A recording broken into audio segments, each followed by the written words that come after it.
Bismillahirrahmanirrahim. Assalamualaikum warahmatullahi taala wabarakatuh. Alhamdulillahirabbil alamin wa sallallahu ala sayyidina Muhammadin wa ala alihi wa sahbihi wasallam. Amma ba'du. Tentang orang-orang yang mendukung Pak Jokowi, meskipun orang-orang waras, akademisi itu sepakat lah, atau kalau tidak kita sepakat, mayoritas dari mereka mengatakan bahwa Pak Jokowi ini banyak sekali merugikan masyarakat. Itu sudah saya singgung kemarin ya. Sayangnya merugikan masyarakat ini bukan sebuah tindak pidana yang mana pada akhirnya tidak bisa ngapa-ngapain. Tetapi bukan berarti di belakangnya itu tidak ada unsur pidana atau tidak ada pasal yang dilanggar oleh Pak Jokowi, bukan berarti. Ya karena itu memerlukan penyelidikan. Dan sampai saat ini bukan tidak ada isu, tetapi tidak pernah dilakukan penyelidikan itu. Jangankan penyelidikan ya, dipanggil untuk memberikan keterangan pun tidak pernah. Yang mana jelas-jelas secara hukum acara itu beliau beberapa kali seharusnya dipanggil oleh pengadilan. Nah, yang menjadi soal juga supaya kita tidak menutup mata ya, orang-orang yang membela habis-habisan Jokowi juga masih berkeliaran, masih banyak. Jumlahnya tidak bisa dikatakan sedikit. Dan kalaupun sedikit, kita tidak bisa mengatakan dampak mereka kecil. Karena memang sistem yang menjadikan mereka itu suaranya bergaung. Nah, di antaranya orang-orang seperti ini ya, saya tidak terlalu menarik untuk menghafalkan namanya. Nanti juga akan ada namanya sendiri kalau tidak salah.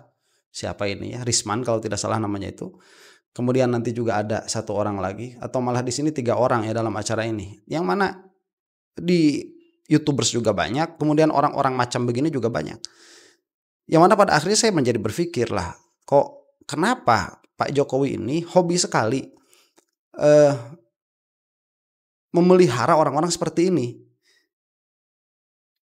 Walaupun begitu ya, memelihara bukan dalam pengertian dibayar atau segala macam, karena itu memang membutuhkan pembuktian. Kalau kecurigaan sih 99% mereka itu ada dana ya dari dari Jokowi atau yang berafiliasi dengan Jokowi. Itu 99%, tapi tidak bisa memastikan juga karena memang harus dibuktikan. Tetapi setidaknya secara ideologi, secara prinsip, seharusnya Pak Jokowi itu berbicara begitu kepada orang-orang seperti ini, karena ini adalah orang-orang bodoh yang tidak mau melihat kenyataan, tidak mau melihat realita begitu. Dan keadaan tidak mau melihat realita ini adalah sebuah pembodohan secara sistematis. Kita akan saksikan ya apa yang saya maksud. Kita mulai saja. Tadi kita dengarkan apa yang disampaikan oleh Bung Panggi Syarwi dan juga beberapa yang lain. Saya ingin mungkin ada komentar dari sini. Bang Musni, Bung Muniani, atau siapa yang ingin komentar? Oh, silakan. Ya, terima kasih Bang Eman. Assalamualaikum warahmatullahi wabarakatuh. Waalaikumsalam warahmatullahi wabarakatuh. Saya ingin mengomentari untuk masalah yang dikatakan geng Solo ini. Karena saya banyak sekali menerima hal-hal yang serupa meminta saya untuk bisa mengklarifikasi itu dari warga Solo. Karena pengertian konotasi geng itu kan konotasinya negatif. Apalagi kalau kita buka Kamus Besar Indonesia itu cenderung mengatakan adalah negatif. Jadi nggak ada geng Solo tuh? Geng Solo itu, saya jelaskan dulu ini. Okay. Ya. Karena apa yang dikatakan oleh saudara Pangi itu, dia mengatakan geng Solo, tapi dia tidak menunjukkan siapa geng Solo itu. Jadi menyamaratakan, mengeneralisir bahwasanya seluruh warga Solo itu adalah gangster. Ya. Ini kebodohan pertama. Kalau dia artinya dia sebentar, kalau mengatakan geng Solo itu begini, itu adalah idofah kalau di dalam bahasa Arab namanya ya. Jadi secara sintaksis bahasa, meskipun bahasa Indonesia ini tidak terlalu pakem struktur bahasanya, tetapi secara sintaksis, secara ilmu umum itu sama saja dengan bahasa Arab, atau kita bisa melihat susunan gramatikal itu dari bahasa yang lain bisa saja. Jadi geng Solo itu dia bukan mengatakan seluruh orang Solo itu geng, bukan. Ini kebodohan pertama. Dari mana? Saya mau membahas satu dulu ya. Bahasa gengnya dulu. Bahasa gengnya dulu itu konotasi negatif, itu maknanya bukan negatif. Karena konotasi negatif itu dari pemakaian, bukan dari hakikat maknanya itu sendiri. Adapun hakikat makna gengnya itu nanti sebagaimana dijelaskan oleh Pak Buniani ya, itu adalah sekelompok orang yang memiliki relasi sosial yang sama. Jadi tidak ada negatif dari maknanya. Kemudian tatkala ini ditarkib, kita katakan demikian, ini disusunkan dengan satu daerah tertentu, geng Solo begitu. Itu bukan mengatakan orang Solo itu geng semua, enggak. Ini kebodohan dari mana? Bahasa seperti ini. Wong kita mengatakan dodol Garut itu tidak menjadikan ada sangkaan bahwa Garut itu dodol semua. Tidak, itu dodol khasnya Garut. Jadi itu sebagai apa? Sebagai pentaksis pengkhusus, bukan sebagai pengumum. Itu kebodohan yang kedua begitu. Jadi mau dikata apa ya orang-orang seperti ini? Kok cuman mencari-cari perkataan yang tidak bermakna untuk menepis sesuatu yang memang sebetulnya sama-sama tidak bermakna juga. Jadi geng Solo itu kok kan tahu semua begitu. Pak Jokowi ini masih mencengkramkan kekuasaannya di dalam pemerintahan yang ada sekarang. Itu tahu semua. Dan itu dilaksanakan oleh yang bersangkutan dengan beberapa cara. Salah satu caranya itu menaikkan anaknya menjadi wakil presiden. Cara yang keduanya diantaranya apa? Masih menitipkan orang-orang kepada Pak Prabowo. Itu yang terjadi dan itu terlihat sekali. Secara gentle, bukan chicken, dia katakan langsung aja. Geng Solo itu adalah Pak Jokowi, kemudian misalnya Pak Kapolri, misalnya dengan Panglima TNI, karena mereka semua dari. Nah, tapi kan itu istilah yang umum beberapa bulan atau kan berapa tahun terakhir. Nah, itulah istilah itu yang digunakan. Makanya kita sebutkan memang orang-orang itu yang mau apa, wakil presidennya itu, Kapolrinya itu geng Solo, ya. Dan itu memang dikatakan demikian. Dan saya harap juga orang-orang udah nggak usah ragu-ragu untuk mengatakan hal itu. Kumpulan-kumpulan orang tersebut yang mana mereka itu ditengarai memiliki kepentingan yang sama, kita sebut mereka geng Solo. Yang mana penamaan geng Solo itu tidak menjadi masalah dan itu sudah dikatakan juga oleh beberapa akademisi, diantaranya Pak TB itu dari UI Watch ya. Kemudian orang-orang yang suka nongol-nongol lah di channelnya Refli Harun dan lain sebagainya. Itu gak usah takut juga. Kenapa? Wong kita tuh tidak menuduh apa-apa. Ini kan bacaan dari bacaan politik yang ada begitu. Kita tidak menuduh. Menuduh itu dalam pengertian ya kita mengatakan secara pasti 100%. Ini pasti Jokowi ini main begitu. Ini pasti nih Jokowi ini yang menggaji orang-orang kayak Azman ini. Nah itu kan baru menuduh. Lah kita mah gak menuduh. Kita itu membaca, melihat. Kok bisa ya orang tidak memiliki afiliasi apa-apa membela Jokowi habis-habisan, yang mana itu menjadi pekerjaan dia sehari-hari. Yang dari mana sumber, apakah itu ikhlas begitu? Kalau ikhlas kasihan sekali kehidupannya. Jokowi nggak bakalan bisa membantu kamu di akhirat, itu fakta. Ya, nggak bakalan bisa membantu kamu di akhirat itu. Kalau dia Muslim, tadi baca salam ya kayaknya Muslim juga. Orang-orang yang membenci Jokowi. Perkataan itu. Sebentar, bawa-bawa membenci. Kemudian misalnya Pak Kapolri, misalnya dengan Panglima TNI, karena mereka semua dari. Nah, tapi kan itu istilah yang umum beberapa bulan atau kan berapa tahun terakhir. Nah, itulah istilah itu yang digunakan oleh orang-orang yang membenci Jokowi. Nah, ini kok kemudian narasinya itu selalu benci dan suka, selalu menilai bukan menganalisa begitu. Kita ini tidak ada. Saya sebagai orang yang kalau misalkan dilihat sama Bapak ini, saya ini bakal dikategorikan kepada orang yang membenci Jokowi. Saya ini tidak punya alasan untuk membenci Jokowi itu. Nggak punya alasan saya itu. Kasihan yang ada sama yang bersangkutan itu. Cuman ya hukum harus ditegakkan. Kemudian perkara-perkara yang obvious ini memang betul-betul terlihat. Ya mau bagaimana lagi begitu. Kita melihat itu ada. Kita melihatnya demikian. Nah, pada akhirnya kalau misalkan sedari awal sentimennya itu sudah benci dan suka, ini sudah dikotomi perpecahan. Enggak, kita ngobrol aja yuk gitu. Kita ngobrol lah apa yang terlihat, kemudian apa yang tidak terlihat, kemudian tidak usah memakai narasi-narasi perpecahan seperti itu dengan benci dan tidak benci. Kebencian saya itu cuma buat dua orang, si Gurgem sama si siapa Imad, ya itu pun selama mereka nggak tobat. Kalau mereka tobat ya selesai perkara. Perkataan itu kenapa nggak tunjuk langsung ke namanya saja? Karena pengertian geng ini kalau kita lihat ya di Italia ada satu daerah namanya Sisilia, itu terkenal dengan mafianya, ataupun geng Pablo Escobar misalnya, kan begitu semua. Itu mafia bukan geng ya. Geng itu udah dijelasin sama Buniani. Ini mah bodoh ini mah. Karena pakai geng semua, ada geng motor. Ini kan berbahaya untuk itu. Menggiring. Nah, itu pun taksis kan, bukan semua pemotor itu geng. Bukan, kalaupun kita mau sepakat bahwa geng ini konotasinya negatif, nggak ada seperti itu. Geng motor itu orang yang memiliki relasi sosial yang mana kebetulan penyatunya adalah otomotif, dalam hal itu adalah motor begitu. Ini gimana sih orang jongkok kayak gini? Bela Jokowi malah makin menjadikan sesuatu begitu ya. Yang mana disayangkan.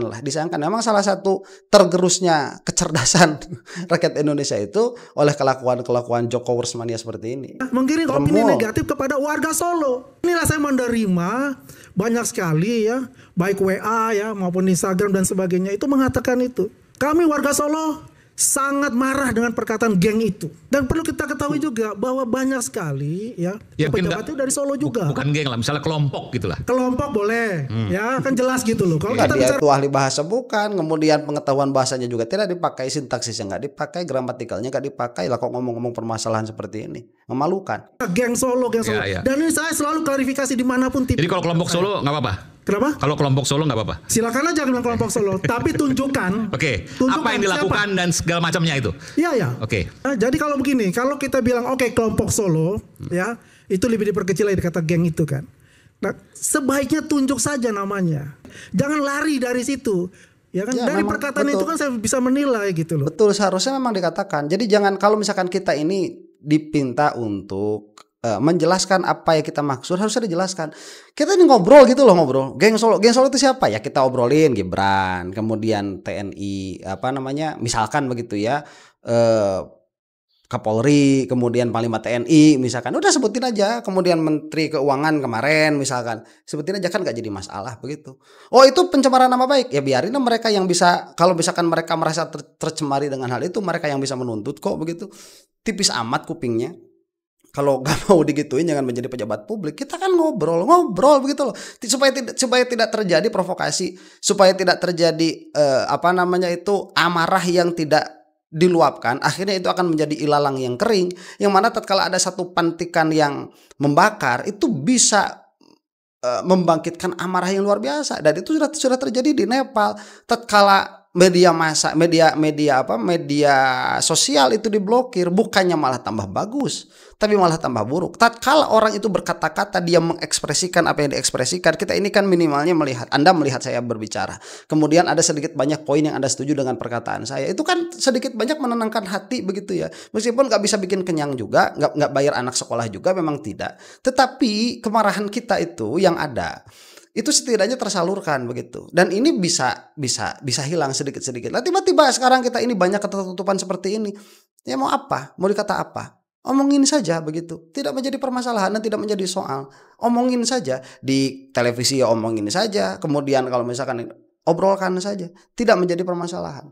Saya tidak mengatakan tidak mengatakan bahwa menuduh dengan tanpa disertai bukti itu boleh, tidak, enggak. Ini masalahnya ini adalah di dalam diskursus pemikiran saja, dalil, dan semua orang juga tahu ini bukan persidangan begitu. Oh sih kan orang Solo kan banyak, itu kan saya kutip itu ya, orang Solo kan banyak. Nah artinya Anda tuh mengeneralisir bahwa semuanya warga Solo itu ada geng. Itu kebodohan. Nah, ini yang saya tidak ingin bahwasanya ini terjadi di kita. Saya juga orang Solo tapi Sulawesi. Kan begitu. Okay. Ya, artinya juga bagaimana ya teman juga, dan kemudian kepada para pembenci Jokowi ya, udahlah jangan pakai kata geng.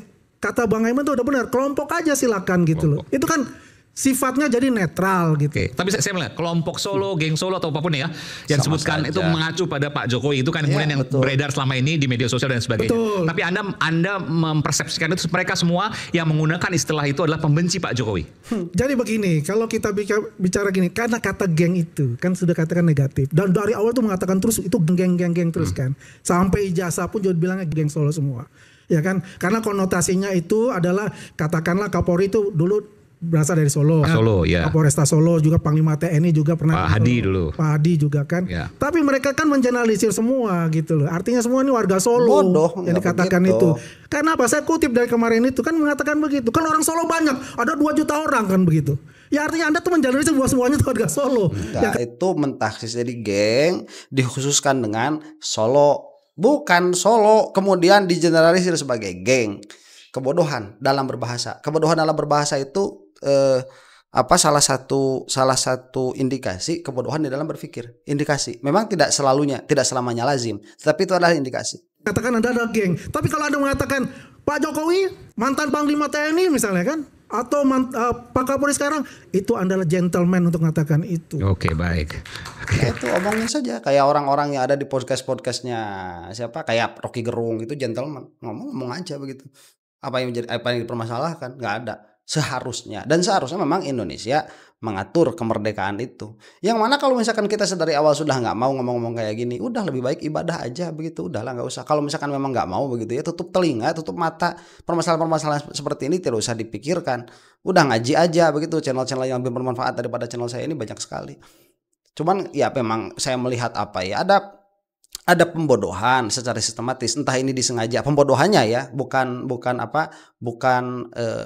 gerak politiknya. Kalau gerak politiknya jelas itu ada disengaja. Tapi kalau misalkan pembodohannya, entah ini mereka itu sengaja untuk membodohkan atau untuk menjadikan bangsa Indonesia ini bodoh atau tidak. Karena orang-orang seperti ini kok malah menjadi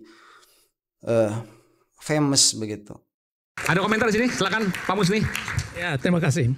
Sebenarnya orang. Sebentar saya tanya lu, Pak Musni ini pembenci Pak Jokowi atau bukan? Atau pengkritik? Beda loh, pembenci. Saya ini penulis buku Jokowi Satria Opini Indonesia. Oke, artinya positif dong itu. Iya, positif. Apa yang ada tulis tuh soal itu? Ya, intinya aja. Menggambarkan bagaimana perhatian orang sebelum Pak Jokowi menjadi presiden, begitu besar apresiasi orang. Wali kota waktu itu. Ya, sampai gubernur menjadi presiden. Oke. Tapi kan fakta yang kita saksikan adalah sebaliknya. Bisa 1000% lebih dari yang diharapkan orang yang terjadi. Ya, maksudnya 1000% berbalik.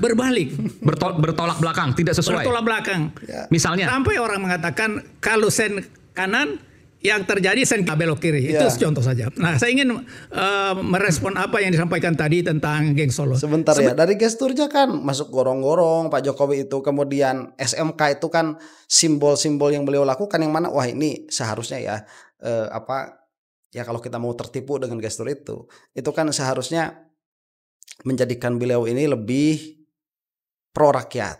Ya, yang mana 10 tahun sudah berlalu, ini sudah bukan janji, ini sudah fakta begitu. 10 tahun berlalu, malah industri-industri yang ada ya PHK di mana-mana, kemudian deindustrialisasi, kemudian kriminalisasi, itu malah terus-terusan berkembang, oligarki semakin naik, masyarakat semakin sengsara.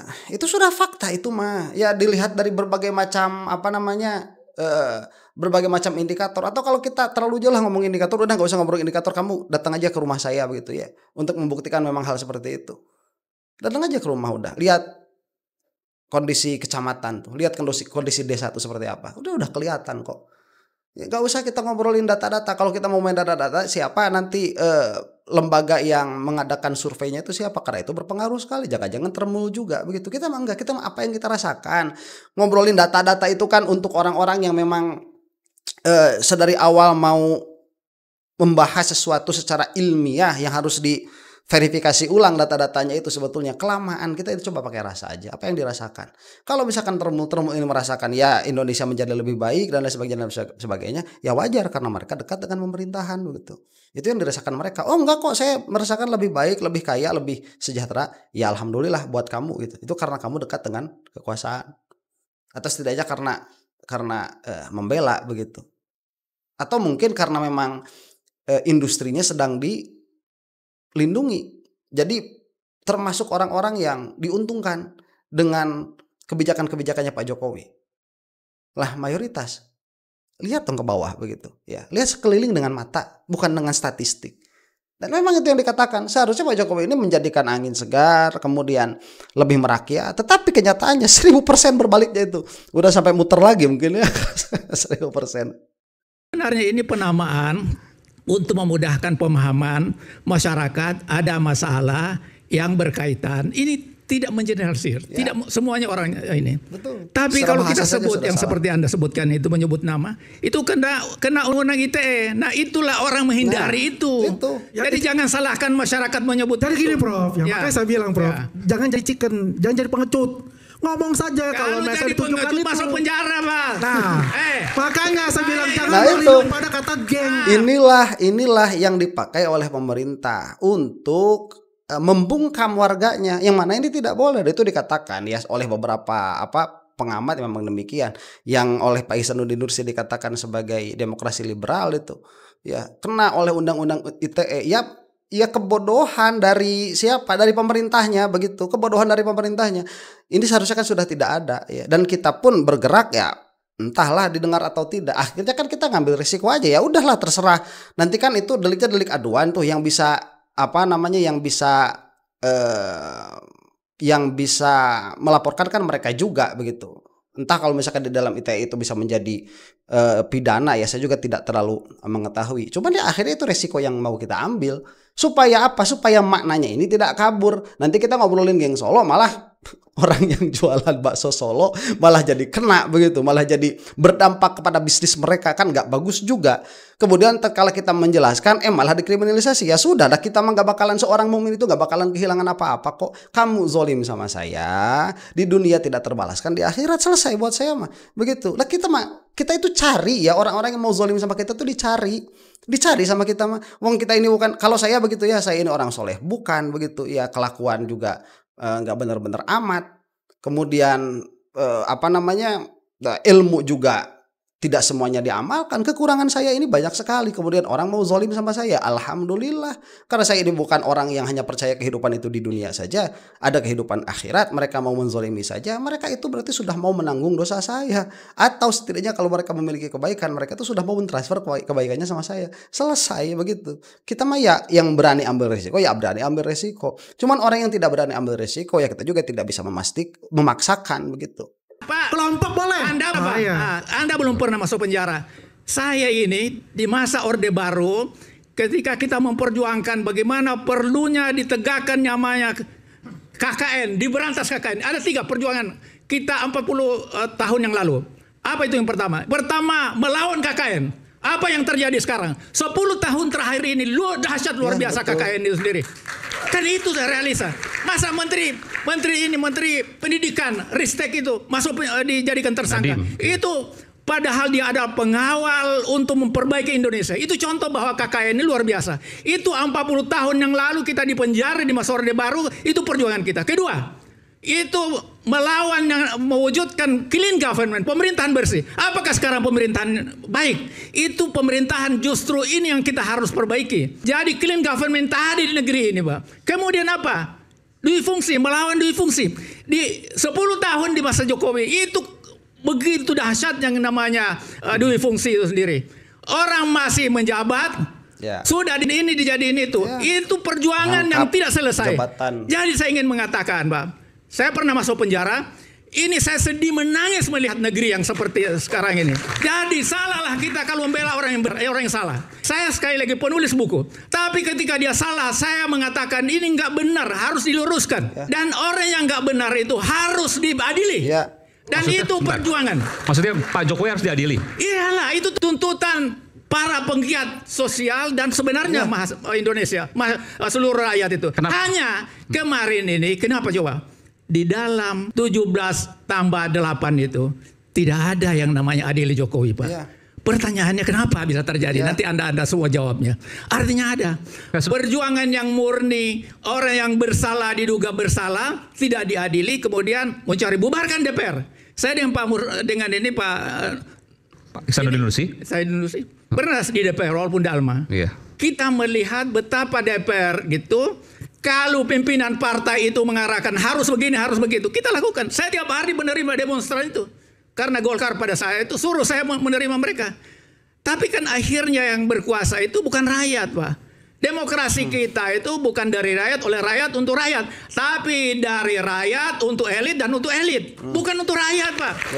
Dan Anda merasakan memang seperti itu. Ini sangat disayangkan, sangat disayangkan. Sangat disayangkan. Itulah yang terjadi. Misalkan itu ada di zaman Pak Jokowi. Itu paling dahsyat itu di masa Jokowi, Pak. Kenapa? Karena semua orang mendukung Jokowi, Pak. Dan sekarang berlanjut. Maka sesungguhnya suara Pak Aiman sekarang ini, bagi saya itu diperlukan, demonstrasi itu perlu. Karena DPR udah nggak bisa, Pak, kita harapkan. Kenapa? Tidak bisa kita harapkan. Mereka bagian dari koalisi. Dia tidak mungkin melawan bosnya, ketua umum partai. Itu yang dikatakan oleh Pak Ihsan Nursi sebelumnya ya. Tatkala presiden ini didorong oleh partai-partai politik yang mana ya suara populis kan, demikian adanya. Dia harus mengikuti maunya pimpinan partai politik. Akhirnya apa? Rakyat enggak, siapa dia mana ngadu pada siapa gitu. Inilah tantangan. Maka sebenarnya apa yang dituntut 17 tambah 8 itu bukan menyelesaikan masalah. Tidak bisa menyelesaikan masalah. Karena sistem yang kita bangun itu udah rusak luar biasa, Pak. Betul, sampai kita ini bingung juga begitu dari mana. Makanya saya menyarankan kemarin udah kita pakai jalur langit aja begitu. Sayangnya kemarin waktu Maulid dan sekarang juga ya tidak ada panggung yang memang berani begitu mendoakan orang-orang yang zolim. Itu mendoakan saja kan. Ya, ada yang berani juga binasakanlah. Kemudian kita keluarkan orang-orangnya apabila Jokowi ini memang dia itu zolim kepada negara Indonesia. Ya Allah, mohon Engkau binasakan dia dengan segera. Kalau Sri Mulyani ini demikian dan demikian, apabila Kapolri ini demikian dan demikian, omongin satu-satu tuh kita minta sama Allah. Ya ini masalahnya deadlock kan, akhirnya deadlock, udah nggak bisa. Mau gimana? Orang yang nyaman ya sudah nyaman dengan yang ada, kemudian yang miskin makin miskin, kemudian ekonomi makin terpecah, makin buruk, kemudian orang yang bersuara sedikit banyak dibungkam dan lain sebagainya. Ini dirusak juga, malah kita tambah rusak. Akhirnya kayak apa ya istilahnya, kalau kata orang Sunda itu awet rajet begitu ya. Lebih baik kita perjuangkan yang pernah kami perjuangkan ya, kalau 40 tahun yang lalu itu. Clean government. Kalau orang sudah bersih, penjara orang yang salah itu selesai. Tapi bentar, saya ingin tanya. Tadi Pak Prof Musni mengatakan bahwa adili Pak Jokowi. Apa salah Pak Jokowi menurut Prof Musni? Ini kan pernah memimpin. Coba, berapa orang yang dipenjara? Ini Buniani, saya jadi saksi ahli, beliau dipenjara, Pak. Ya. Ditahan. Apa salahnya, nggak tahu. Saya ketemu dengan, saya saksi ahli Habib Rizik Syihab. Saya saksi ahli, saya tahu. Dia gara-gara datang dari Arab Saudi, kemudian lautan massa yang menerima beliau. Dia harus dicarikan apa kesalahannya, apapun harus masuk penjara dia. Sedang COVID waktu itu. Iya, itu contoh yang saya sampaikan. Belum lagi. Ada pemaksaan waktu itu. Iya. Nah, menurut Anda, ini versi Anda ya? Ini sebaiknya kita keluarkan di video sendiri juga ya, karena masih tentang kebodohan dari Termul ini, siapa tadi, Azman namanya itu, dan sesuatu yang lebih praktikal yang ada. Ini mungkin akan kita bisa bahas di dalam video sendiri.